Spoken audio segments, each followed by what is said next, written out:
NHS and have been following the debate about assisted suicide for some time. Along with my husband, we felt that there seemed to be very little debate in the media in general about the possible consequences of changing the law. The purpose of MP Kim Leadbeater's terminally ill adults end-of-life bill is said to be to allow adults who are terminally ill, subject to safeguards and protections, to request and to be provided with assistance to end their own life and for connected purposes. The second reading of the bill will be on the 29th of November, followed by a free vote with MPs voting according to their consciences.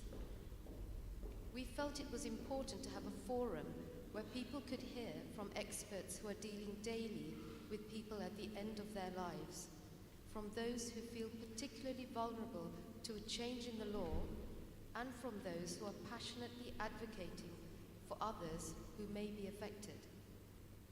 This is a complex and emotive issue where people often have strong opinions, not only the person directly affected, but also the family, friends, and professionals. It reminds me of a quote attributed to Mahatma Gandhi: "The true measure of any society can be found in how it treats its most vulnerable members."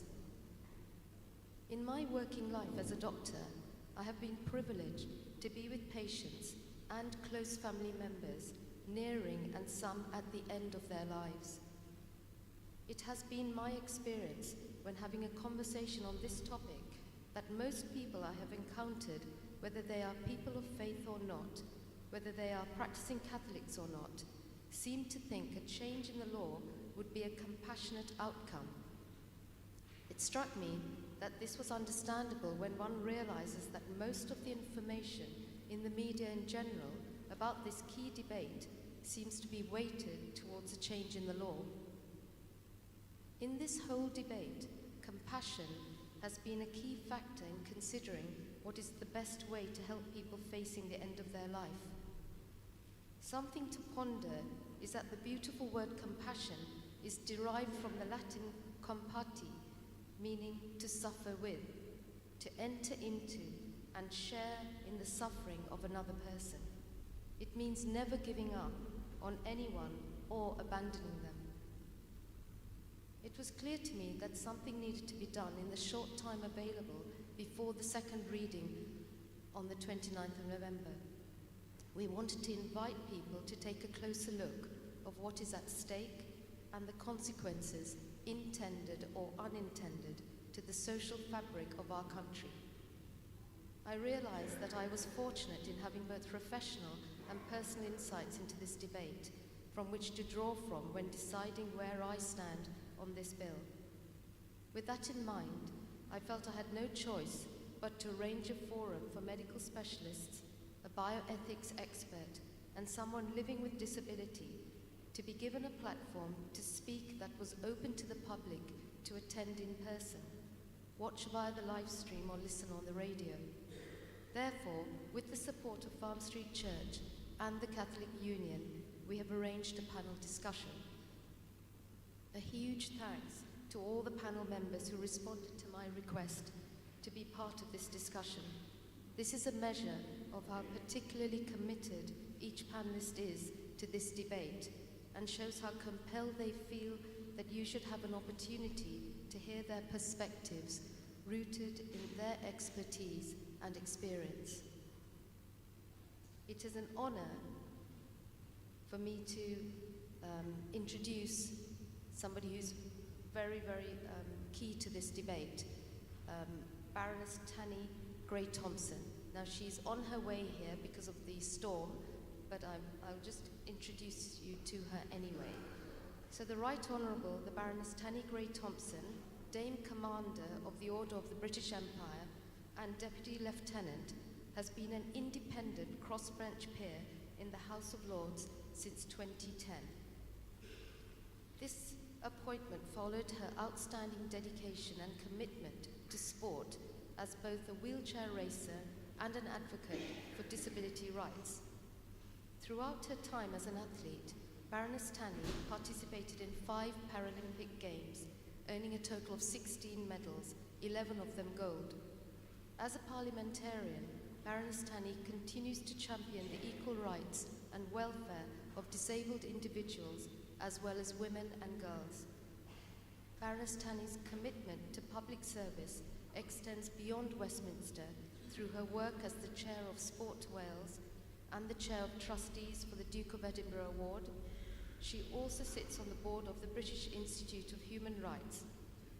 Previously, Baroness Tanny has held seats on the boards of Transport for London, the BBC, the London Legacy Development Corporation, and the Yorkshire County Cricket Club. It is a privilege also to welcome our other esteemed panelists. Dr. Matthew Doré is a palliative medicine consultant in Northern Ireland, working in hospital, hospice, and home. He is the current Honorary Secretary of the Association for Palliative Medicine of Great Britain and Ireland, and past Chair of the Palliative Care Congress. He was elected onto the National Association for Palliative Medicine Ethics Committee and is the current editor of the Oxford Handbook for Palliative Care. He co-leads with Hospice UK the monthly Clinical Palliative Care Echo, and this becomes a podcast each month. He has published articles in the British Medical Journal Supportive and Palliative Care and the Ulster Medical Journal regarding assisted dying, and surveyed Northern Ireland, has spoken at Westminster and the Oireachtas, and has been in many newspapers, articles and media events regarding this issue, including The Telegraph, The Times, The Economist, and the BBC. He believes in removing the suffering, not removing the sufferer. Thank you for coming all the way from Belfast today to speak to us, Dr. Doré. Professor Julian Hughes was an NHS consultant for over 20 years in North Tyneside and Newcastle. He was Honorary Professor of Philosophy of Aging at Newcastle University and subsequently Professor in Old Age Psychiatry at the University of Bristol. Professor Julian had a particular interest in palliative care for people living with dementia.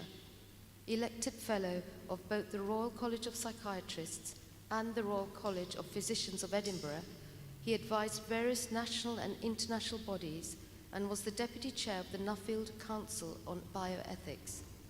He remains an Honorary Professor at Bristol. Welcome. His writings have been widely published. He has co-written, edited, co-edited books, including his most recent publication in September 2024, which he co-edited with Baroness Elora Finlay, The Reality of Assisted Dying, Understanding the Issues. Thank you for saying yes when I mentioned this to you very early in the summer, and for being here today. Professor David Albert Jones is the Director of the Anscombe Bioethics Centre, Oxford, Professor of Bioethics at St Mary's University, Twickenham, and Fellow of Blackfriars Hall, University of Oxford. He is former Vice Chair of the Ministry of Defence Research Ethics Committee. He writes and publishes on a range of bioethical topics, notably assisted suicide and euthanasia. Thank you for being part of this panel so that we can hear the bioethical viewpoint.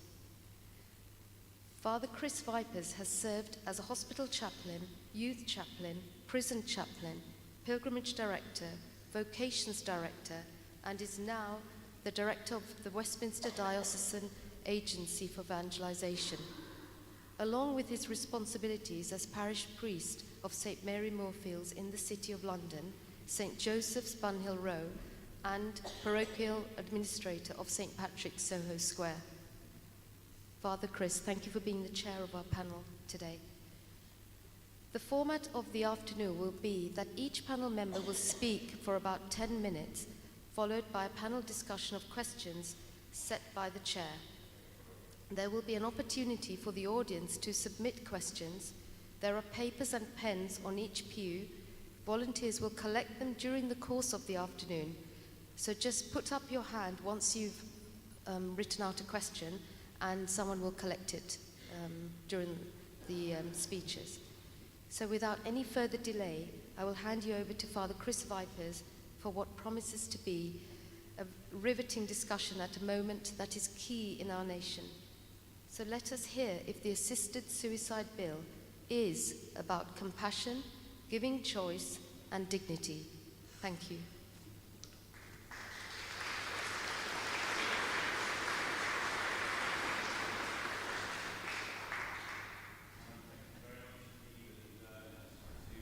Echo Karen's welcome to everyone here in the church today. The church is absolutely full, and to everyone who's joining us via Radio Maria or live streamed as well.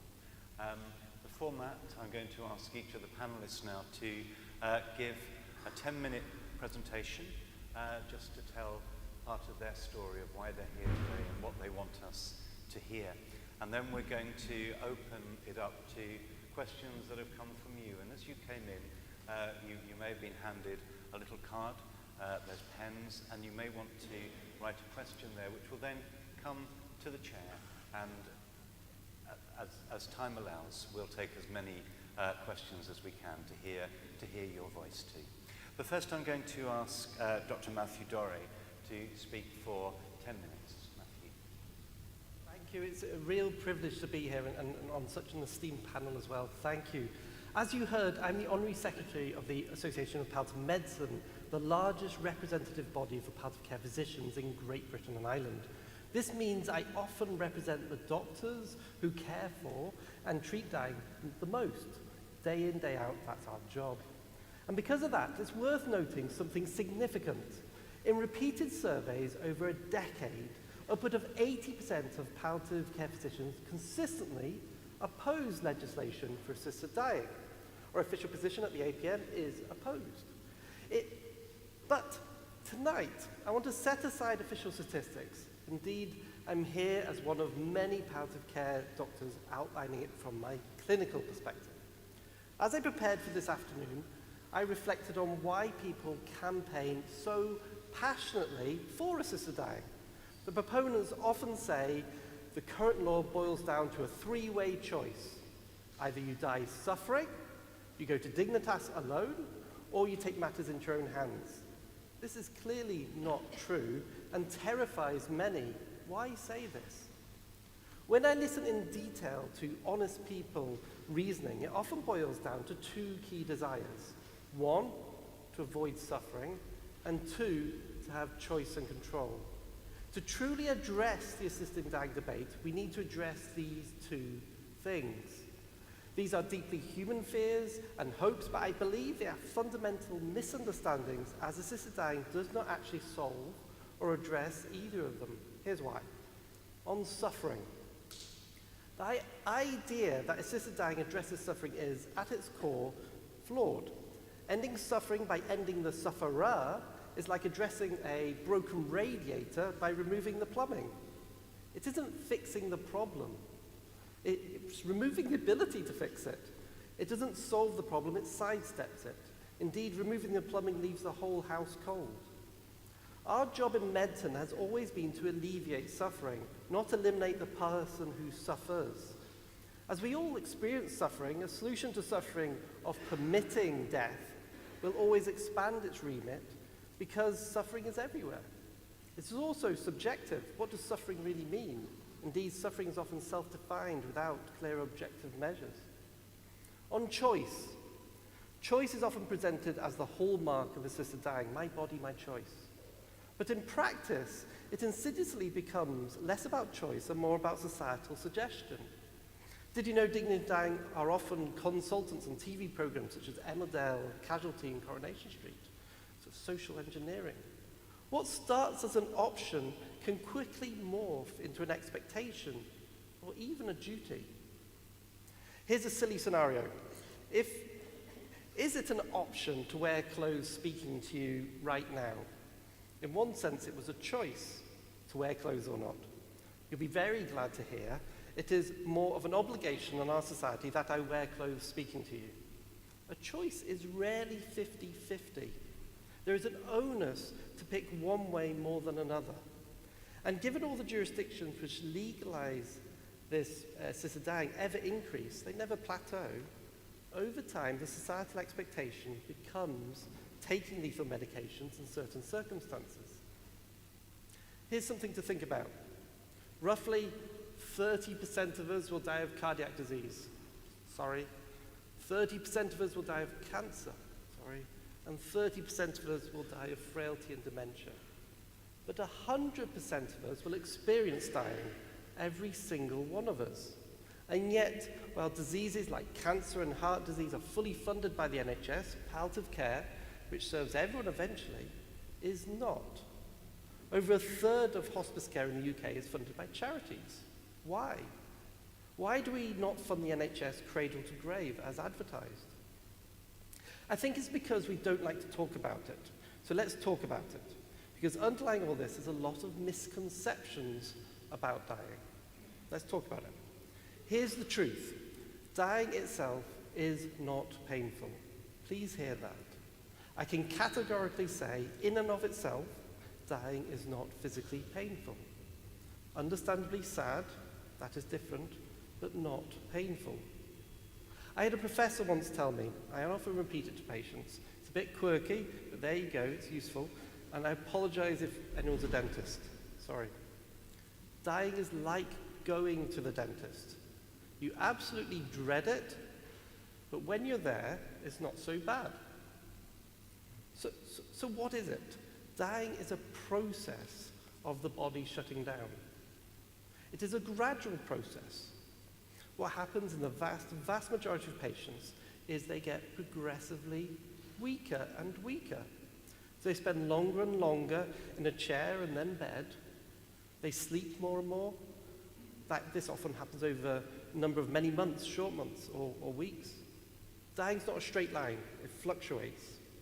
There are times whereby the person is themselves, chatting, a bit weaker, reminiscing, laughing, cries, jokes, talking about Aunt Tilly. But then they rest their eyes, listening. This we call the shallow sleep.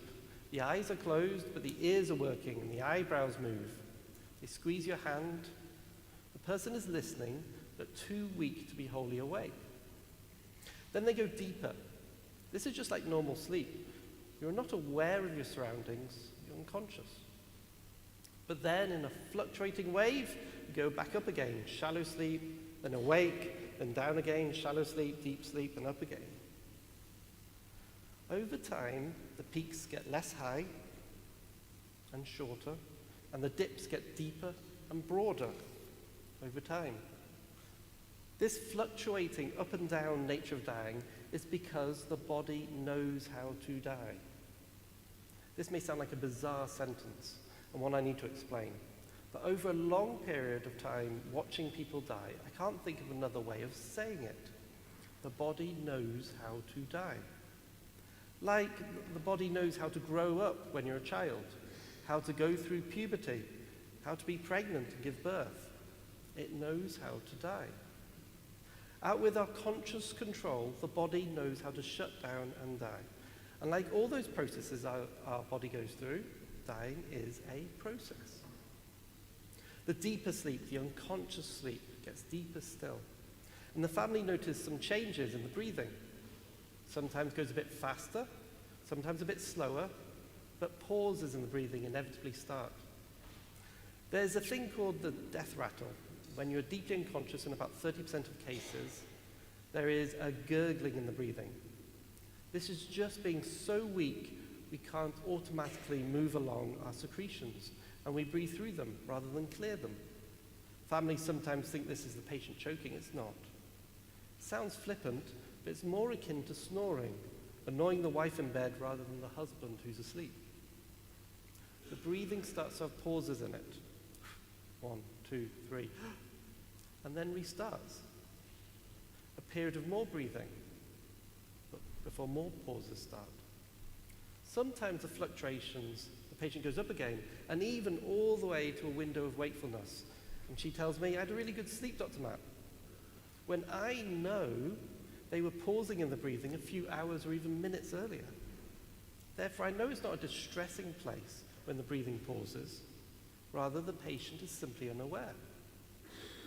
The pauses get longer. 1, 2, 3, 4, 5.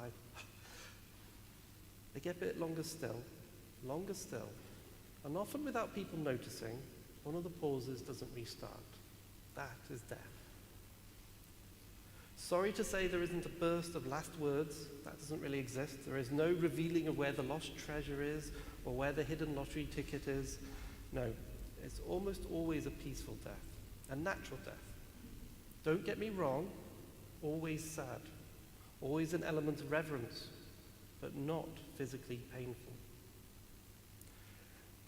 This is most often surrounded by loved ones, often full of reminiscing, and if there is no family, our job in society is to fulfill that role. Just to say, sudden things do happen, of course, but actually are incredibly rare to cause death. Rather, can step you along the process quicker, and are even rarer whilst actually in the process of dying. But what about the bad deaths, is the response I hear from the assisted dying proponents. Well, in my humble experience, the bad deaths I've witnessed all have a common denominator, which means they wouldn't access assisted dying anyway. If the person is desperate to live, that makes a hard death. And this is truly upsetting. Often a young mum or dad not wanting to leave their children, or a teenager who wants to see and live, or a mother who's carrying responsibilities for her elderly Down syndrome dependent son. They wouldn't access assisted dying anyway. But Matt, there must be cases whereby a bad death happened and you have thought they would have benefited from an assisted death. No. The practicalities of the bill, it has to be preemptive of the dying phase.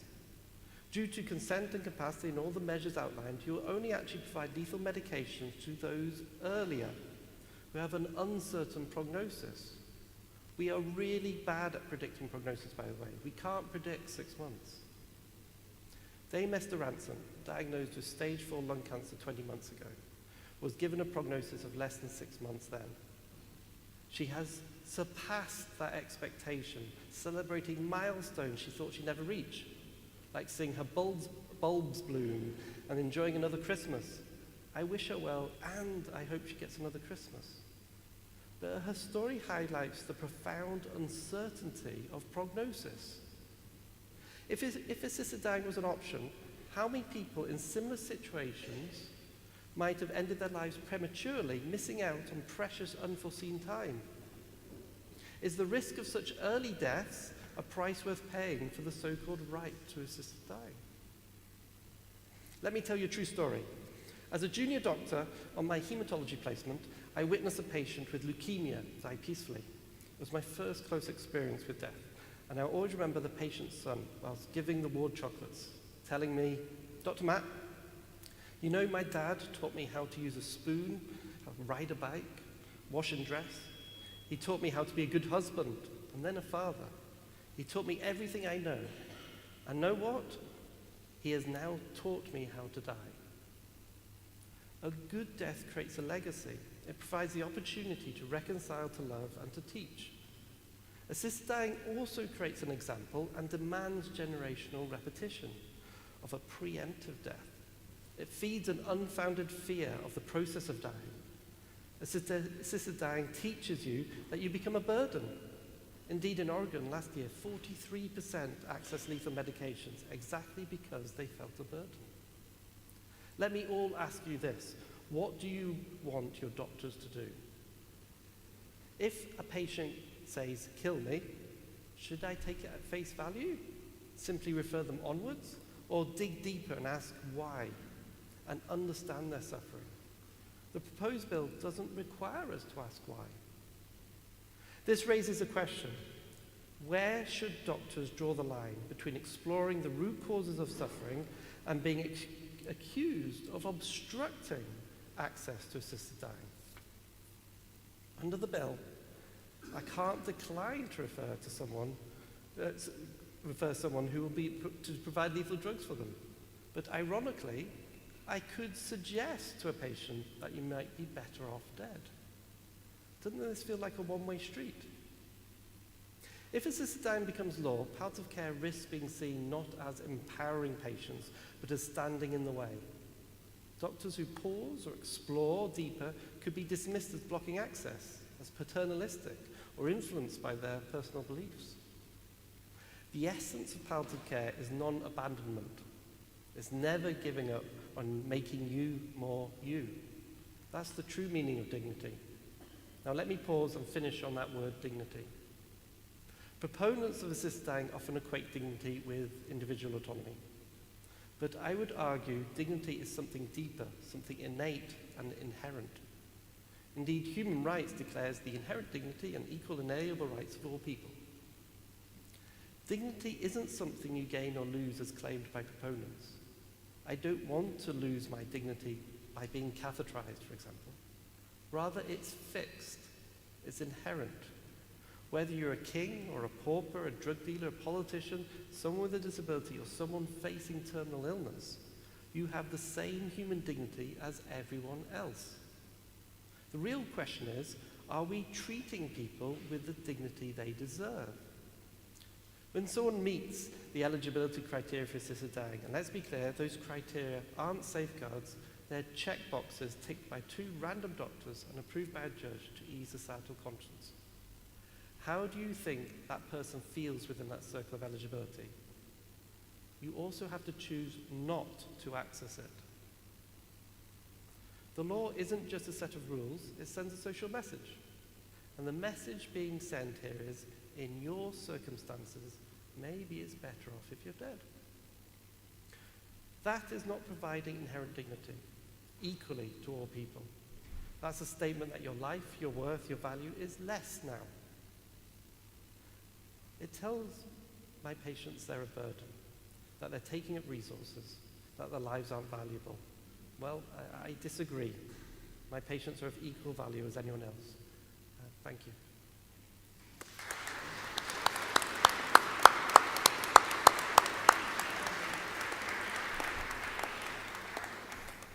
Matthew, thank you very much indeed. I'd like to invite now Professor Julian Hughes to speak for 10 minutes on what you need to share and hear us to hear today. Thank you very much, and thank you to all of you for coming out on this afternoon. And thank you to Karen for organising this, and to the Catholic Union as well. So I'm going to talk about 2 things. I'm going to talk about coercion and capacity. But I wanted to start, first of all, by talking about what I see as the fundamental moral principle that this bill and any similar bill, would be contravening. And I think it was best put by Lord Walton in 1994 when he said, "The prohibition of intentional killing is the cornerstone of law and of social relationships." It's important, I think, to have the context in which Lord Walton said that. He was reporting on a committee that he chaired in the House of Lords. And just before that, he said that the committee had heard many times terrible stories about people having miserable deaths and so forth. And he said members of his own committee were able to report stories from family and friends of similar people suffering and so forth as they were dying. But he said, nevertheless, the prohibition of intentional killing is the cornerstone of law and of social relationships. And I think that we won't hear much about that in the debate next Friday, I don't think. You just don't hear much about that fundamental principle that stopping people from intentionally killing or helping other people to intentionally kill themselves is just not something that's being debated. And it should be debated because it's our sort of basic morality, it's fundamental to healthcare, it's fundamental to human rights, and so forth. So I want to keep that in mind, but I'll move on swiftly just to talk a bit about coercion. So one of the big safeguards in the bill is that people should not be coerced. And the question I'm going to raise is whether it's possible to be sure that people aren't being coerced. David was good enough to hold up this book which we edited recently called The Reality of Assisted Dying, Understanding the Issues. And in the chapter that I wrote, which was about coercion and capacity, I talk about the good, the bad, and the ugly. I'm going to take them in the reverse order. So the ugly for me was a man I was involved with it was a legal case, and this man was basically just getting money off his mother. He was he'd already been in prison for burglary and grievous bodily harm. And he went to the extent of even drugging his mother so that he had complete control of her. And I saw, because of the court case, I saw the emails that he exchanged with social workers and other healthcare professionals, and I couldn't possibly repeat the language that he used. It was vile language. He was very threatening to these health and social care workers. You'd have to be incredibly naive to think that that man, if he could have used assisted suicide to get his mother's money, you'd have to be incredibly naive to think he would not have done it. Of course he would. So that's the ugly. The bad, I think, is more common. We'll all have heard stories of somebody who becomes a widow or widower, and then somebody else comes along and they become partners, and then when the person dies, the family discover that the will has been changed in favor of the new partner, and so the will is contested. Of course, there may be good reasons for that, but sometimes the reasons are not good. The reasons are malign. The person just befriended the person in order to get the money off them. So that's a form of coercive control. One of the things I've been impressed by in the last few weeks as we've heard debates about this is a journalist called Sonia Sodha, who said that her opinion about the whole issue has been changed by her work on coercive control, seeing how subtle it can be and how difficult it is for the courts to deal with it. And so I think we need to keep in mind that it's almost 400,000 cases of domestic abuse a year in England and Wales. So again, I would suggest that you have to be extremely naive not to think that there will be people around who will be putting pressure on people, who will be coercively controlling people in order, for instance, just to get their money, if for no other reason. Those cases of testamentary capacity where wills are being contested, remember that that person, when they changed their will, they went to a solicitor, to a professional, and that professional regarded them as having the capacity to change their will. But then later on, some of those cases will go to court, and then it will be decided that the person didn't have capacity. So I'll come back to that theme, but the thought that just because you're a professional, you're going to be able to assess someone's capacity adequately is not correct. Well, what about the good? So the good are I'm sorry if this is sort of gender biased, but I think it is gender biased, that it's often the daughter who's looking after their mother, and they love the mother. If you ask the daughter, would you want your mother to be dead? The daughter, of course, would say, no, I love my mother. But the mother knows that the daughter is also holding down a job, is also looking after a family, and that the daughter is heavily burdened by her responsibilities towards her mother. So there's a sort of pressure. And we heard from Matthew that in Oregon, Matthew quoted last year's figure of about 43% of people say that they've gone for assisted dying because of feeling a burden. I think over the years that figure is actually a bit higher than that. Now I think it's about 46 or 47%. So we know that people go for this because they feel that they're a burden. So there's a sort of, so once the law has changed, then that mother and that daughter, the whole thing changes. At the moment, the mother may feel that she's a burden and that's sad and so forth. But once the law changes, the mother knows she can do something about it. She knows she's a burden. She can stop being a burden by going for assisted suicide. So there's a sort of internalization of this social feeling that you're a burden. One of the other brilliant things about editing this book is that we had some fantastic chapters coming in, including from Tanny. And so I'm sure Tanny will be speaking shortly about this sort of issue, that there's some people in society who will just feel, once this law has changed, people who are vulnerable, who have disabilities, will just feel that they're a burden. So the thought that there isn't coercion and that there won't be coercion seems to me to be completely naive. So next I'm going to speak about capacity. So capacity is the ability to make decisions. And so we say somebody has mental capacity when they have the ability to make decisions about particular issues. I don't want to overstate the case. There are hundreds of health and social care professionals every day making decisions about capacity and getting those decisions right. Because mostly it's obvious. Somebody very clearly has the capacity to make the decision that they're currently facing.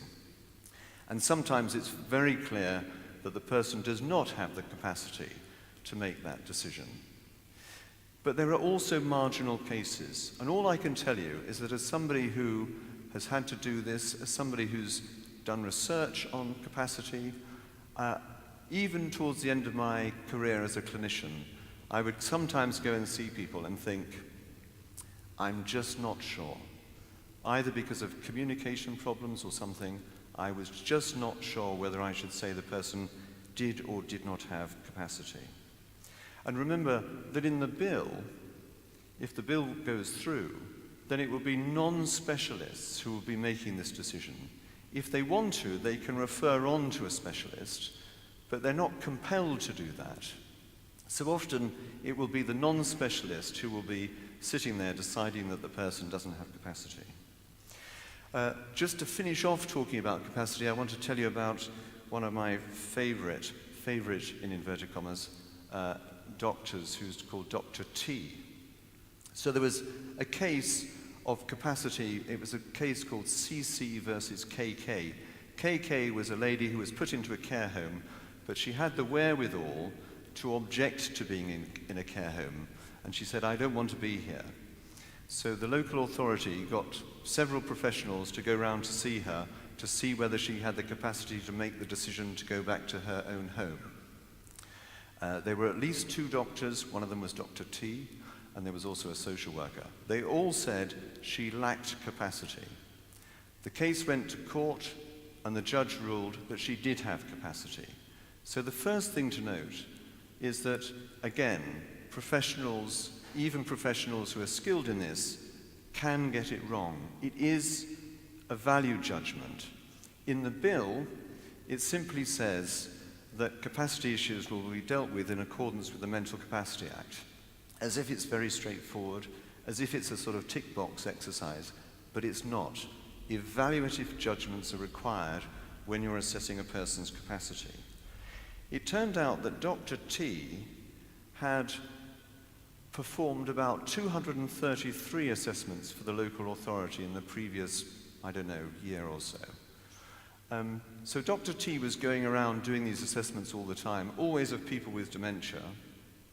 And in only 3 cases did Dr. T determine that the person did have capacity. So my suggestion is that Dr. T was somebody who presumed that people with dementia lacked capacity. And when he went to see them, he then found mostly that they lacked capacity. But we know that in at least one case, he was completely wrong in the case of KK. So my worry is that in this case, doctors who are inclined to do this work, remember that in Oregon, only 1% of doctors really want to do the work. So doctors who are inclined to do this work are going to go and see people. Their assumption is going to be that the person has capacity, and they're going to find that the person does have capacity. They're not going to do the sort of subtle work that would be required to test that. And certainly, assessing someone for capacity does not reveal whether or not the person is being coerced. And remember this too, that people who are proposing the bill will say, well, we've put lots of very good safeguards into the bill, including going to the High Court. Well, what is going to happen in the High Court? And some of you will have read that Sir James Mumby, who was a very influential and very important judge in the High Court, has estimated that we would have to have 34,000 more hours of court time to look at these cases properly. So there are all sorts of worries about capacity. So I think, in conclusion, that the bill flouts fundamental moral principles. I think it would lead to a coarsening of society. I think suicide would become normalized. Some of the work of David has shown that the rate of non-assisted suicides goes up when you have assisted suicide. I think it would be unsafe. There's some very good research from Dublin which shows that the wish to end your life is changeable. If you go back to see people a year later and you've helped them, usually you've helped either their depression, their isolation, or their loneliness, then they no longer wish to end their lives.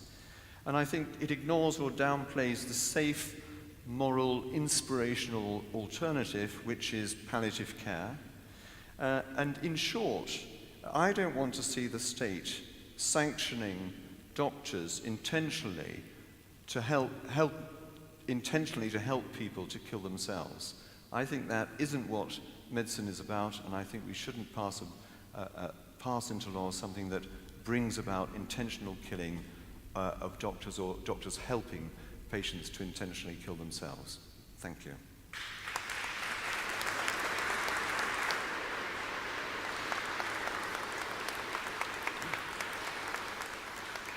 Julian, thank you so much. I'd like to call now Professor David Jones to speak for 10 minutes. Thank you. Thank you.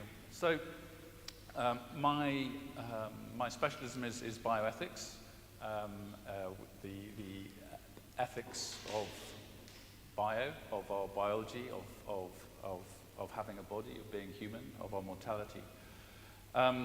But we're here to think not just about ethics, but about law. And there's a subtle relationship between ethics and law, not a straightforward one, but certainly more important in some areas, and particularly in medical law. One important thing to say in relation to ethics and law is ethics may be about an individual decision, but law is about everyone. So you have an ethical decision and you have a decision that you have to make for yourself. Ethics is essentially the question, what should I do? And it's a question which we all face. It's an inescapable question. What should I do in this situation? And how do I, what do I think perhaps of other people and that I might interact with? But when we think of law, we think of what kind of structures in society will help people make certain kinds of decisions or will inhibit people making certain decisions, and law changes things for everyone. So it's sometimes thought, for example, that if you have a permissive law, a law that makes something possible, which wasn't possible before, then that only affects the people who make use of it. So people would say, well, if you don't want to do this, that's your business, but if somebody does want to do it, it's their business, and it doesn't affect anybody else. But if something has become a possibility, the possibility is real for everyone who is eligible, and it hangs there. Now that possibility, some people think of as reassuring, and indeed one of the reasons that people advocate the change in the law is not necessarily that people would do it, but that people would be able to know that it was always possible. So the knowing it is always possible is also something which is real and active and changes things for everyone who is eligible. And that also means for some people for whom this is not reassuring but is threatening, it changes it for them. It changes it for everyone. So for example, in Canada, because in Canada they have decided that this is a healthcare intervention for the alleviation of pain or suffering, that means that a doctor now has an obligation to mention this as one of the range of possibilities, even if the person hasn't. And in Canada, eligibility is very wide. It's not simply terminal illness, it's not expectation of death even. It's suffering from an incurable physical condition. At the moment, physical condition, though it's scheduled to become also mental condition in 2027. So a doctor first has an obligation to decide if they think that the person might be upset if they raise the issue, though it's rather difficult to know how they would know that without raising the issue. But if they think that the person, it is not incompatible with the person's aims, the doctor has an obligation to mention it. So for everyone who is eligible, when they go in, when they have that diagnosis, that means everyone, when they have that diagnosis, one of the range of options will be, and of course you could end your life. But it could also be that you're not coping at home. It could also be that you have this ongoing issue about lack of about your dependence and going into a care home or so on. The issue of care homes and making it such that this doesn't seem for people worse than death, because it is a motivation for death in all of the jurisdictions that I have looked at where people choose death in this way. It changes things for everyone. So that's the first thing to say. The second thing is that when we think about law, we shouldn't just learn from our own mistakes. We should learn from the mistakes of other jurisdictions. We should look at what has happened. We should look before we leap. It is very important to look at what has happened. Sometimes it's stated, people give the impression that this is happening everywhere. It's not happening everywhere. There's 14 countries, by my reckoning, which have legal euthanasia or assisted suicide out of whatever, 190 odd countries. So it's not everywhere. In one of those countries, the biggest, United States, it's not in the whole of the United States, it's only in 10 states plus the District of Columbia. So it's not in the most of the United States. But it is in these places. And one thing we find, in Anna Karenina, it says, all happy families are alike, but unhappy families are all unhappy in their own way. And assisted suicide or euthanasia, assisted dying is like that. The way in which it is in the United States and the way it is in Switzerland and the way it is in Holland is different. And sometimes the tendency is to say, oh, which is better and which is worse. But they each have their own problems because of the way in which they have approached it. None of them are without problems, but they have different problems. So if you have a doctor do it, if you have euthanasia, then at least the doctor has to be there. In the United States, in Oregon, once you fulfill the requirements, they give you your lethal drug, which you then go home and put in a cabinet, and you might or might not take it, and it sits there. When you take it, what happens, what the circumstances are, what your capacity is then, the doctor has no control over. The doctor is not usually there. There's usually no doctor there. Whether there are complications, nobody knows. There's no doctor there.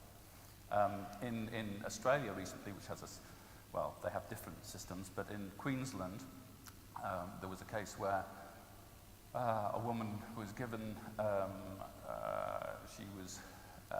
given the lethal drug, and but she didn't take it. She actually preferred euthanasia in the end, but she still had the drug in the cupboard, and then her husband, in his grief, took the drug.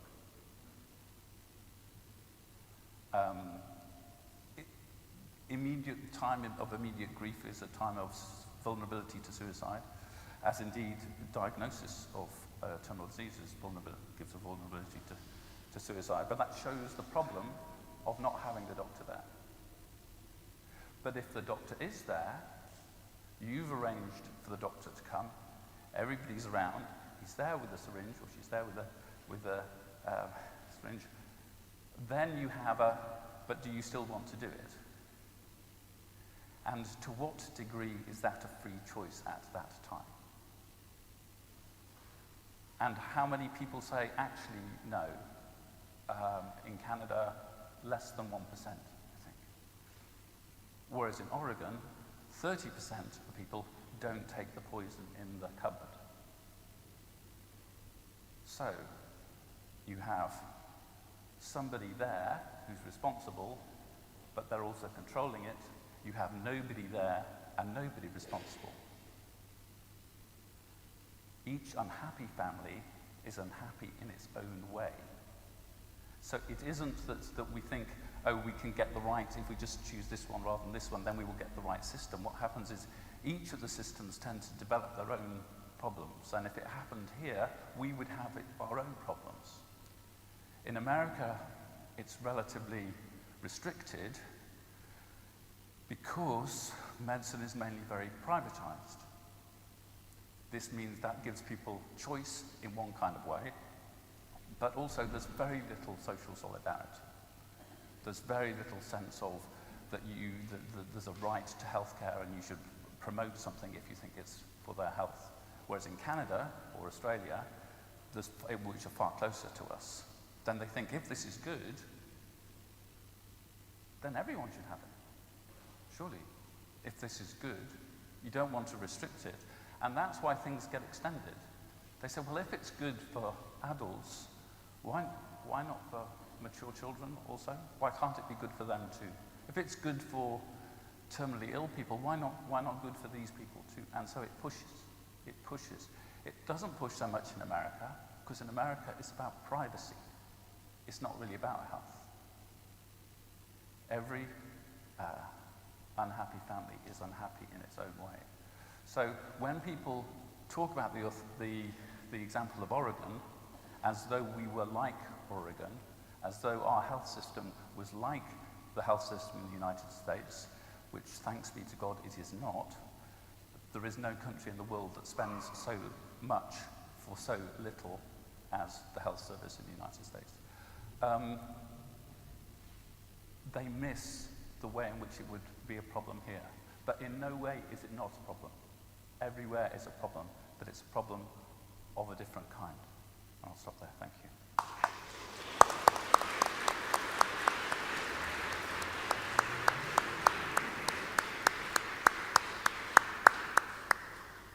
David, thank you so much. I'm delighted now to hand over to Baroness Tennant. Thank you. Thank you very much, and good afternoon, and apologies for being a few minutes late. I got stuck on a train from Cardiff to London to be here this afternoon. So in my day job, I'm a crossbench peer in the House of Lords, and I have two ways of looking at this issue. There's one from a personal perspective, which I don't think this is the right thing that society should be doing. Once we cross the line on changing the law, it's very hard to come back. But I also look at it from a perspective of my day job in terms of what the bill says and how it could be enacted. So this bill is not particularly different from any bill that's come in front of Parliament before.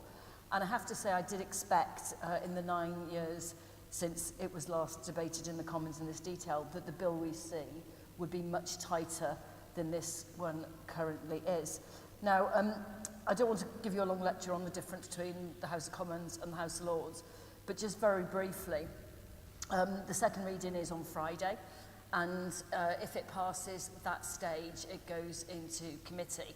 But at the second reading on Friday, the Speaker picks who joins in the debate, and will take one person from each side of the chamber, regardless of their views. So what we might see on Friday is not a terribly well-balanced debate in terms of picking the issues. And what we have to do is really go through and understand. I keep saying the devil's in the detail. And in the last few weeks, I've done a lot of interviews to talk about this, and it's something that gets a lot of reaction. There's a lot of very upset people, guilty family members, people who have a lot of personal experience. And I come at it from personal experience as well as being a disabled person. In Parliament at the moment, MPs and peers are getting a lot of correspondence from both sides. I'm getting a lot of people who are very unhappy that I keep saying, what about disabled people and what about vulnerable people? But I did have a letter a few years ago from somebody who hoped that I would change my mind on this issue because of their grandmother. And then they wrote to me and said that they didn't like their grandmother very much and they didn't really like visiting her and they wanted to sell her house. And for me, that was, you know, a really important moment. I'm very lucky, I have a loving family, but it made me realise that not everybody does. And a colleague of mine said a little while ago, where there's a will, there's a relative. And unfortunately, as much as I try really hard to see the good in people, we have to see what's in the legislation. Now, the proposers of this bill can say what they like about what their intention for the bill is. We've been told it won't be amended, it won't be widened, it's all okay. We're constantly told this is just a small bill for a small number of people.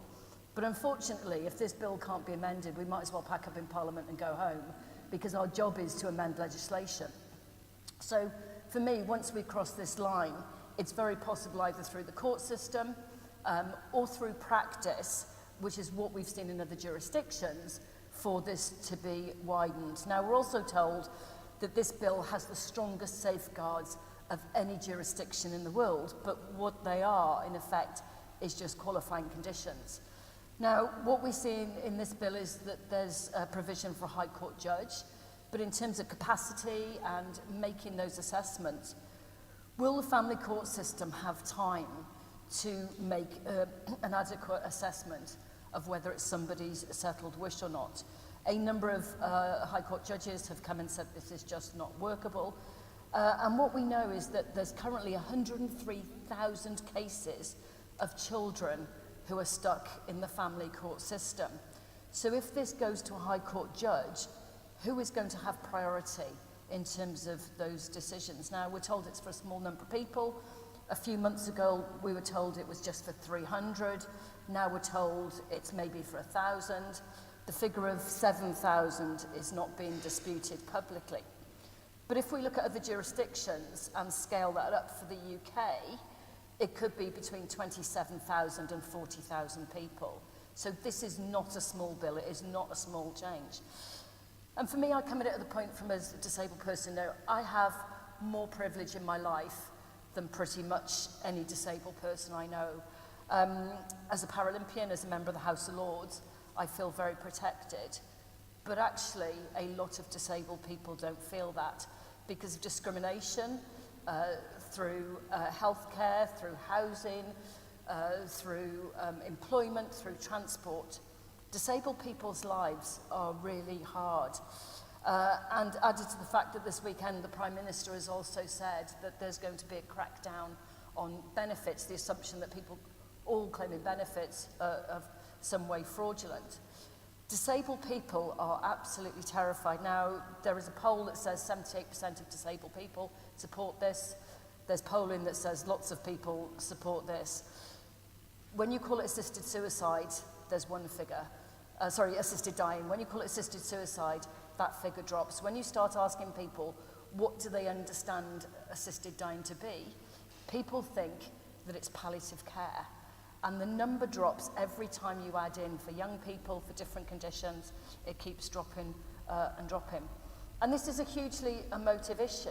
And we're told that by not having a law, we're nasty, horrible people. We're driving people to suicide. Well, the reality is in the jurisdictions that have this, suicide rates often go up. They don't come down. And I don't think we can debate this in isolation of other things. So if this becomes law, should we actually, and I'm not suggesting this for a minute, but should we actually stop funding suicide prevention? You know, what we should do. No bill and no law happens in isolation. But in terms of detail of this bill, what it does allow, it allows doctor shopping. It allows doctors to suggest to a patient, we trust our doctors, but if a doctor says to you, well, do you know what, maybe it's time, that coercion, which we know is really difficult to spot, can happen. I was involved in some of the coercion legislation from last year. We know it's incredibly difficult. The coercion legislation says you have to prove it twice to even have a chance of going to court. If the patient is dead, how do we possibly prove coercion? And we don't talk about death, we don't talk about lots of other things. But one thing we do have to talk about with the detail of this bill is how, when, where, and who. So I talk about people want this Hollywood death. They want to slip away. They want it to be, of course they do. But there's a very strong assumption out there that if this becomes law, people will take one pill and they slip away. You're actually looking at about 100 pills that you either have to try and swallow or break up and mix into a sludge. And apologies for talking about this in detail, but I think it is important that we think about this. You have to take anti-sickness meds. But also what I think we have to think about is what happens if it doesn't work. Now, in Oregon, a significant number of patients take more than an hour to die. There's cases of over 100 hours. At what point does a doctor step in and actually says enough is enough? Our NHS is not in a great place at the moment. Do we really have time for 4 or 5 shift changes of a medical personnel to be there? There's an assumption that people will be able to choose the time of their death or whether it's going to be in a picnic somewhere with their families. The reality is far different from the picture that's being painted. And while we're being told it's not for disabled people, and Lord Faulkner, who would support this bill if it came to the House of Lords, had a commission a few years ago. In his commission report, he said it is not meant for disabled people at this moment in time. Disabled people are very easily able to fit into the 6-month diagnosis. We already have doctors in the UK talking about terminal anorexia. So if a patient with anorexia doesn't take treatment, they could very easily have a 6-month diagnosis. Someone with type 1 diabetes could fit into this if they stopped taking their meds. For someone like me, if I had a pressure sore and it didn't heal, I could fit into this qualification very easily. And very briefly, I do think it's important that we look at the other jurisdictions. So the people favouring this law, for a while they said it was Oregon, brilliant, then it's Canada that's brilliant, then it's Oregon again, and now we're being told it's Australia and New Zealand. Well, Oregon has a population of 4.2 million. It is a tiny US state. Australia and New Zealand, their legislation is so new, it's hard to really find any data. They were promised a massive increase in palliative care. If this legislation went through, the legislation went through, palliative care has now been cut. In Oregon, 70% of the records are not completed, so we don't know how people die. And in Canada, where it's just so wide open, it's now being suggested to patients who are going in for cancer treatment. There's a case of a woman going in for double mastectomy. It was suggested to her the operation's quite painful, maybe she would want to end her life. And Paralympian Christine Gauthier had asked for support for a lift for her house, and she was offered the drugs to end her life. So this is, I believe, just a very, very dangerous bill, regardless of personal opinion on this. And it's very challenging. The final thing I want to say is that MPs are being told, if you're in any doubt at all, if you're just not sure, just vote it through on the principle, and we can sort it out when it gets to committee. But the reality of how committee works in the House of Commons is they do not debate every single amendment. So this could end up going through the House of Commons, coming to the House of Lords in a very incomplete state, which is far from satisfactory. So there are other options being suggested. Citizens' jury, I've been part of those. I have to say my experience has not been brilliant. Or potentially a commission to look at this. I do not believe a private member's bill is the way that we should be doing this. And my really strong message is to MPs, if in any doubt, say no right now. Don't just vote it through on principle. Because the regulations get decided in something called secondary legislation and negative instruments. which means they never come back to Parliament. So Parliament doesn't get to see the regulations and how they'll be enacted. So I think it's a dangerous bill. It's certainly not the right time for it. And I think disabled people, are very understandably extremely worried about where we are right now. Thank you.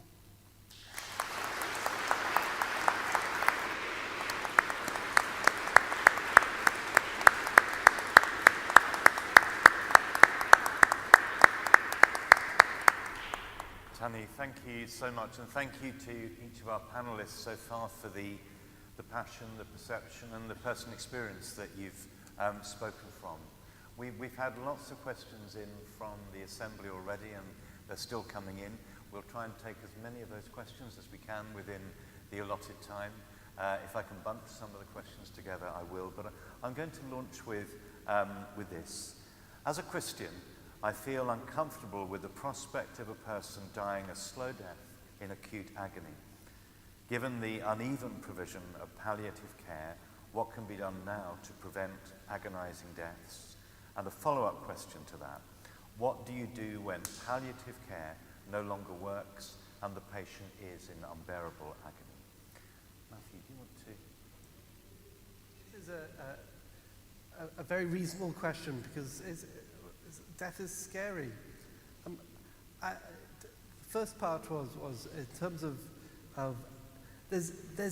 why I sort of talk through what normal dying looks like is trying to tell you that dying in of itself is not painful. I know it's scary.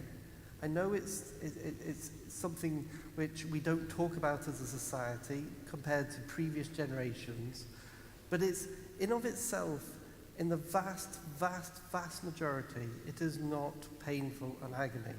Now, you come straight back at me and you say, what about the exceptions? And there are exceptions, of course there are. That is my job in palliative care. Now, is palliative care a complete panacea? No, but at the same time, we haven't got even remotely equitable palliative care across the UK. It's 37% funded by the government, majority 63% funded by charity. And that has actually shrunk recently because national insurance applies to the hospices and the care homes. So we're a shrinking specialty. We have,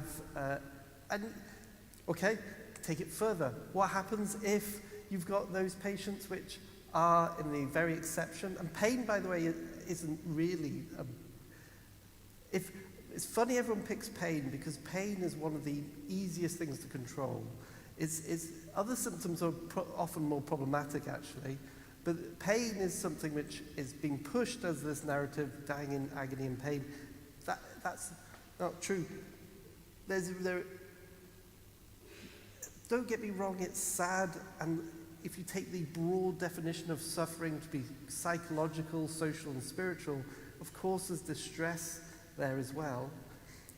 What about the real small exception in which symptoms are bad, and for argument's sake, that palliative care can't control it?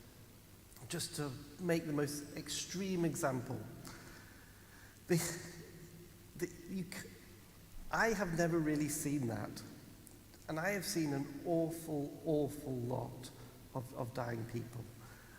If you're going to say that there's some people who are they're so extreme we can't control, and I can't deny maybe they do exist, but we haven't even attempted to give them proper palliative care, not really. We haven't, were they in the hospices, were they looked after, were we truly trying to get them to get things controlled? I'm waffling a wee bit, but I just haven't seen it. I just haven't. And the ones which I have seen, the bad deaths which I spoke about, they wouldn't have accessed this anyway, because they are people who don't want to die because they've got young kids, or they've got something which is playing on their mind, which is all psychological. I don't know if you know Dignitas, 21% go to Dignitas with no illness whatsoever. They're just fed up of life. In Netherlands, they're trying to push through a narrative that completed life. I don't think that's has quite got through yet. The physical symptoms are not the problem. It's the social, psychological, and spiritual which are the main drivers for this. On Oregon, pain is 5th down the list. I think 1 is autonomy, 2 is dignity. I think 3 is burden on family and friends. What we quoted before, 46%, a bit higher than I said. What you're asking in terms of those people which are dying in agony, blame the carer, don't change the law, then if you see someone dying in agony, we need to bloody well do our job, kind of, get palliative care in there and get things sorted. And that should be our battle, not changing the law, which that circle of criteria is wide.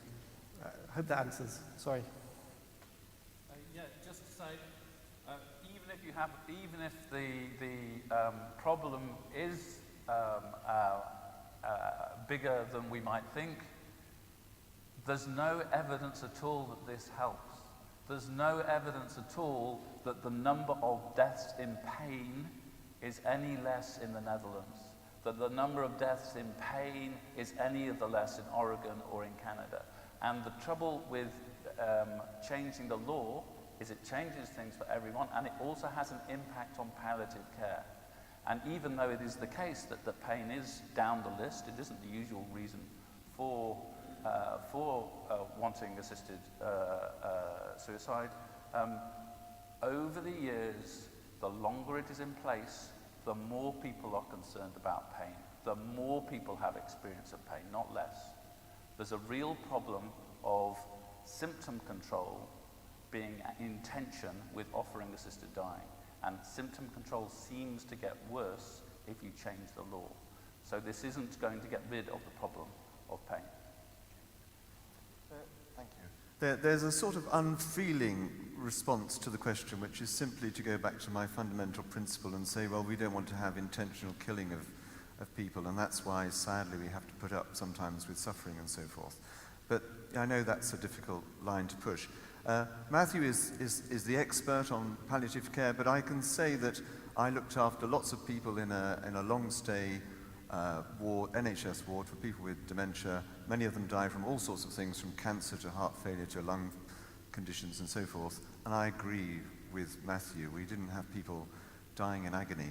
When the people proposing the bill use that language, they often make reference to a very good report from the Office of Health Economics, which did show that if you ask people 3 months later, then if you ask relatives 3 months later, then there was a proportion, a small proportion, who said that their relative had died with unrelieved pain. If you search the document for the word agony, you don't come across it. But then you have to ask, well, what is unrelieved pain? My wife would confirm that I've had unrelieved pain for the last week or two because of a problem with my thumb. Now, I'm not being trivial about that. Of course, people dying in hospices have much worse pain, but not all of them are dying in agony. That's the point. So we're just once again looking at the use of language in a sort of hyperbolic, exaggerated way. One of the other things that it does say in that Office of Health Economics report is that there's not enough communion between palliative care and specialist pain clinics, and it recommended that that is something to look at. I was saying this on Friday in Bristol, and somebody in the audience stood up and said, I'm a pain specialist, and in our hospital, the pain clinic used to be absolutely opposite the palliative care unit, and if there were any worries about pain, we would just communicate with each other, and there was never an issue with pain. Interestingly, he then said that the palliative care unit was disbanded, and instead they had palliative care going out to all the wards, so you didn't have that close cooperation. So this is why I would say, in response to this question, well, what we need is we need more palliative care, but we also need more research on palliative care. We need more research looking at things like bringing together pain clinics with palliative care clinics. Pain clinics are typically staffed by anaesthetists and people like that. palliative care by people like Matthew who are physicians.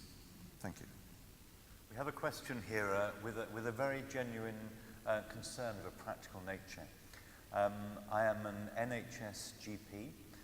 In recent months, my hospice at home service has been removed due to lack of funding, and our local district nurses, who provide the majority of palliative care numbers, have been cut by 20% since 2010 in the community.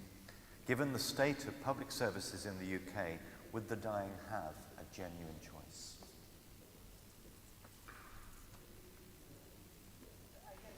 Exactly the same kind of thing. If a choice is rarely equal. If you put something on the table of choice, like I said, it's not 50-50.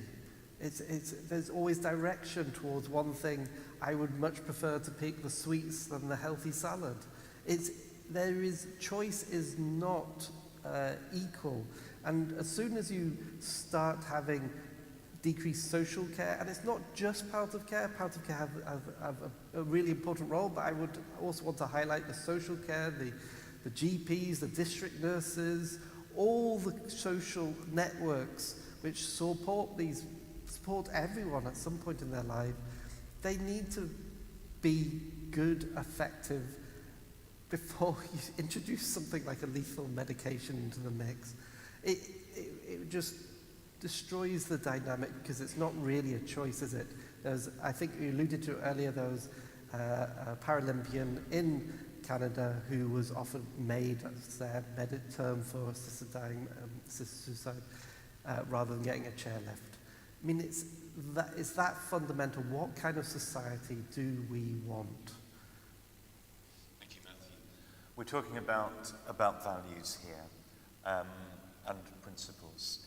Recent interventions into this debate by Wes Streeting, Diane Abbott and Edward Lee have focused on the costs to the NHS and the effect on the most vulnerable. Have we conceded the moral ground of this debate, and is there any value in recovering it? Can I? Thank you. It's very interesting with my political hat on, seeing what's happening with what is being told as a free vote. So a number of ministers came out, declared support for legislation, and now Wes Streeting, as Secretary of State for Health, is being criticised for having a public view where my view is, well, you either all have a view or you don't have a view. What actually this bill does, it puts a lot of power in the hands of the Secretary of State. And also what we don't know with this bill is whether it will be free at the point of delivery. A future Secretary of State could decide to charge for it, could decide to put it in the hands of private practitioners who would potentially be there to make money. There's so much unforeseen in this bill at the moment. This is another set of things that worry me. So I don't think we are done with the moral argument yet. I think it's a really important one to think of, because, you know, it's 3 easy sound bites for the people who want to change the law. It sounds brilliant. 2 doctors settle wish terminal diagnosis. It's very hard to argue with that until you look at the detail of what's intended. So with every bit of legislation we do, there are always unintended consequences, and even beyond what we see for the people working on it. So I think we just have to keep the pressure up. The other thing is, whatever happens on Friday, whether it stops or it goes, this is not going to go away. It's going to keep going and going and going. And for me, I think it's just really important that we keep standing up to it, because it just completely changes our relationship with society. And if I could just say a quick point on hospices. I mean, there are hospices in Canada who've been defunded because they haven't offered this. I think there may be a case where some hospices, and this is a big might think that if they offered this, it might guarantee some of their funding. And those are the things we need to be thinking about as well, in terms of how it changes our relationship. Thank you, Baroness. Can I give you a follow-up question as well? Baroness Hollins, the President of the Catholic Union, has urged people to write to their MP with their personal experiences, make it personal. Is it too late? No. That's easy. Depends what your postal service is like. But emails, every parliamentary email address is on the parliamentary website. and it's not too late because there are still a number of people undecided. One thing I would say is there are a lot of very new MPs who did not know what they thought about this topic. I've been in the House of Lords since 2010, so I've had a long time to work on this and consider it. There's a lot of MPs who have just been absolutely thrown in the deep end. This is a massive issue for them to tackle. If you feel able to, it's really important that MPs go and vote no. I think a number of MPs may want to abstain, and that actually is quite difficult because we sort of kill the bill now, because with each stage it gets increasingly harder to stop it. So if you feel able, please do write, but only write to your MP, don't write to others, and you will need to put your name and address on it. Thank you, Baroness. We have a question here about the conscience clause and about safeguards. Several questions around that. While the bill outlines the role of medical staff in the administration of medicines to end someone's life, little mention is made of other health and social care practitioners who may become involved in the process. If the bill is passed, how can we protect pharmacists who will be responsible for making the prescribed drugs available, or nurses who might be authorised to administer the drug down the line to make the system cheaper? How can the system ensure that health and social care practitioners will have their rights to conscientious objection honoured? How will this be evaluated? Thank you. Some things in this bill we've seen in lots of other bills. Some things in this bill are new, and most of the things which are new are even worse than previous bills. And one of them is around conscience. So there is a duty to refer, a statutory duty to refer to another medical practitioner in this bill, which we haven't seen in other bills. There is nothing about pharmacists in this bill, but also it doesn't reflect the concerns that the BMA, the British Medical Association, is somewhat sitting on the fence on this. But one thing it is very clear about is that if there is going to be such a service, it has to be an opt-in service that the people decide they want to be involved with, not one which is going to be rolled out through the NHS and that you then have to try to use conscience provisions, because we know in lots of situations, not just this country, other countries, that these are weak. So certainly the BMA's view is that there should be a separate service, whereas the bill seems to assume that it will be GPs who are delivering it. I mean, that's quite strong in the bill. It's GPs who write front and centre of this bill, and every GP surgery will be holding the documentation for this bill. So there will be very little avoiding it if you're in general practice.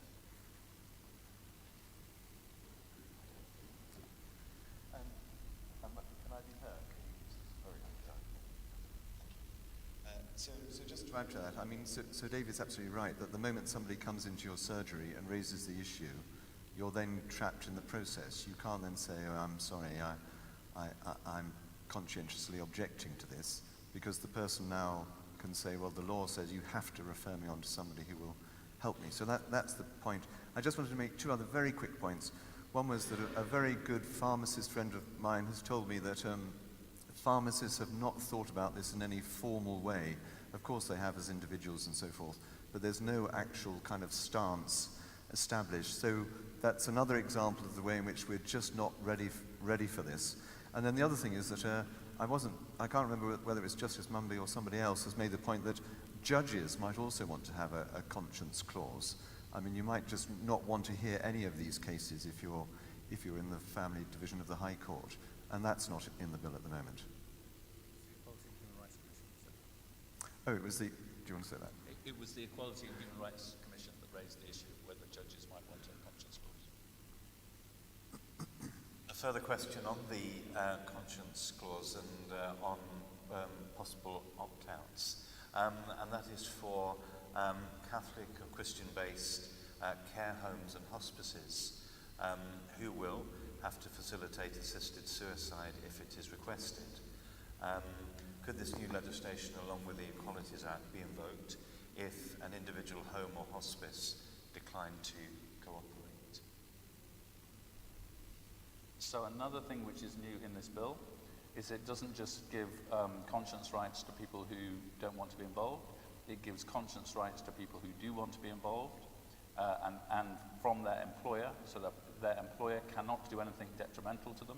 So if you have a doctor in a hospice, and the doctor decides to proactively encourage this in the hospice, then that doctor will be legally protected, and the hospice will be able to do nothing to protect its ethos. We have a question here about the nature of the medical profession and how this fundamentally changes the relationship between medical profession and those cared for. And it's really a question in two parts from the Assembly. How do you envision or think the legalization of assisted dying would change the medical profession, first? And secondly, what do you think is the motivation for doctors currently supporting the bill, and how can we persuade them to reconsider?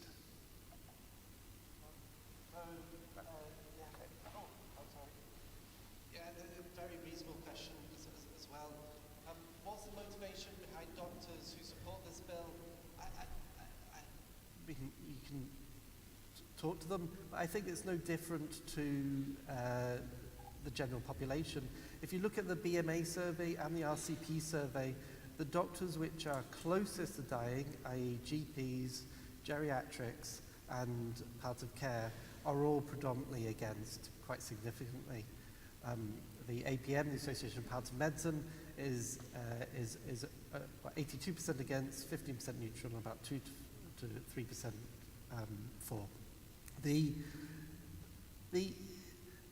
I think those doctors who are for it are generally not from those who are seeing dying as much.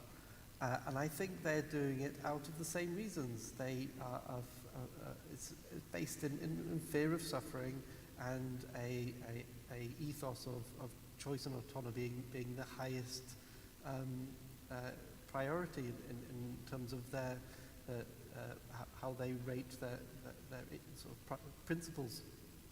And I have respect for a lot of doctors who are for this. I disagree with them fundamentally. But they do. You have to understand that although there's everyone has light and dark, and there's good and bad, and most people are trying to do this from a good place. Now, there are people who are looking at health economics and the cost-saving implications of it, but I would say that doctors supporting it are not in that group. They generally are doing it out of a misunderstanding of what dying looks like, a misunderstanding about the process of dying in terms of the question earlier about agony, and just fear and wanting it for themselves. That's the bottom line of it. How do we? The first question was, I forgot now. Change. How do we change their mind? Was it or? Yeah. I think I think we've lost something. We've lost the ability to talk about dying. If you look at, I know the various generations here, but if you look at 2-3 generations back, they talked about dying.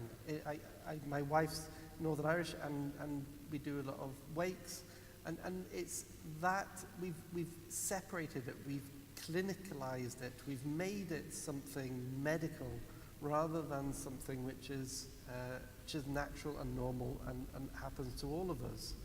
And we've just extenuated that further, and then we've got this rise of autonomy, individual autonomy being the greatest attribute, and we forget that individual autonomy, your choices have effects on other people. I mean people talk about it doesn't have left or right divides. It doesn't.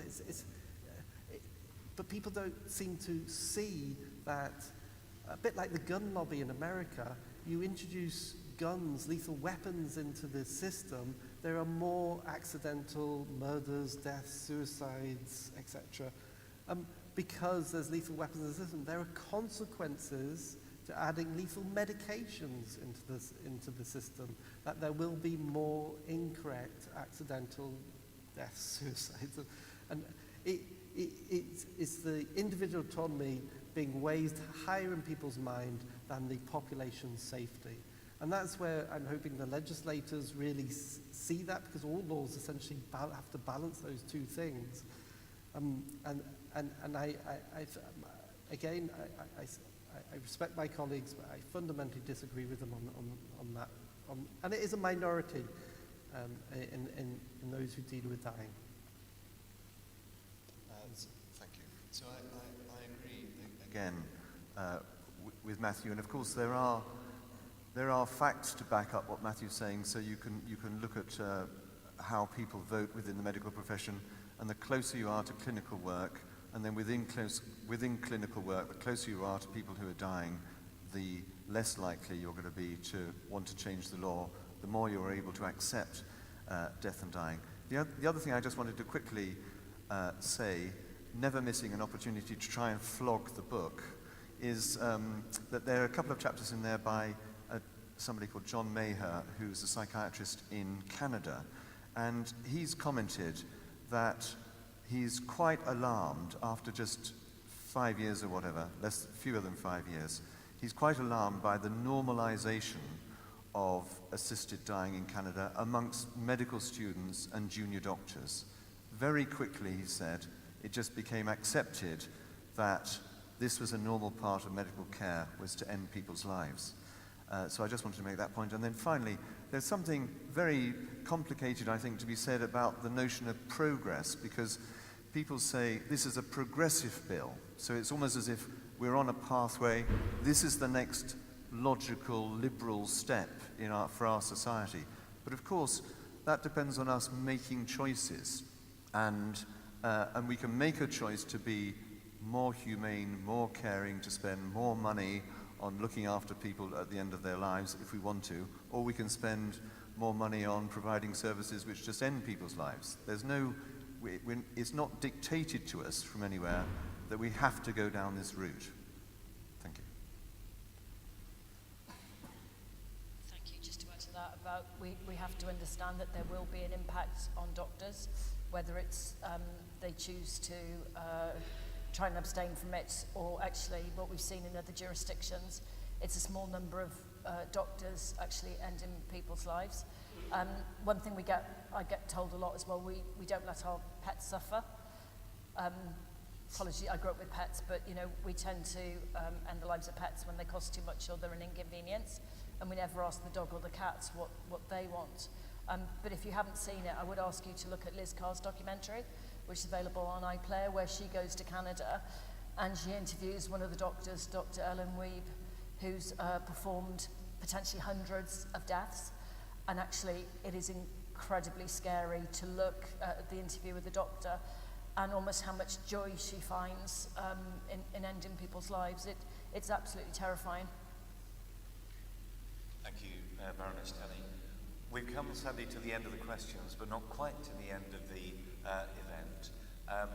I'd like to, Bishop John Sherrington, one of the auxiliary bishops at Westminster, has asked me to say publicly today a thank you to you, Karen, for organising this event. And a public thank you to the Catholic Union for the ways that you've sponsored and supported this event. And also a thank you to the Bishops' Conference, who through their Day for Life collection, annual collection, have helped to make this event possible and cover the expenses of this gathering. I just want to say that now before I hand back to you, Karen. Thank you, Father Chris. So thank you, Baroness Tenney, and Dr. Matthew, Professor Julian, and Professor David, for a very special and unique opportunity to hear from you. Thank you for a very informative and also engaging afternoon of discussion. Your clarity and passion was evident, and your individual perspectives and concern about a possible change in the law, if it happens, has given us much to consider.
Ladies and gentlemen, would you just join me for one last time in saying an enormous thank you to our panel.